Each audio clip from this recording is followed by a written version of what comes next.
Some years ago, I was given the opportunity to be part of a project relating to stress in social work, and I was very pleased to be able to take up the offer of that involvement.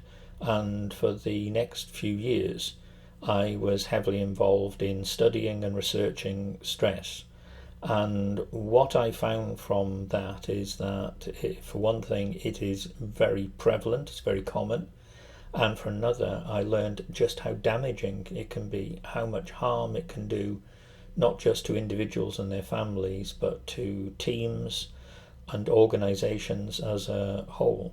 So, stress is a significant problem in modern society.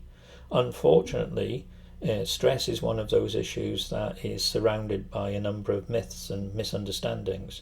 For example, you'll often hear people say things like stress is good for you. Well, that all depends on what you mean by stress. It's important to distinguish between pressure and stress because pressure can be good for you as long as it's at a manageable level. But once that pressure gets to the point where it is causing you harm, where it is too much to cope with, where you're not getting enough support, it's actually becoming a problem in your life, then that's what we're talking about when we talk about stress.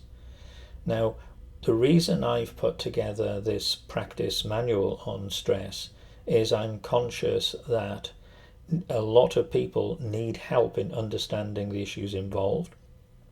A lot of people need help in terms of tackling the issues involved. And that's why I'm calling it a practice manual rather than simply a book. It isn't just a source of information.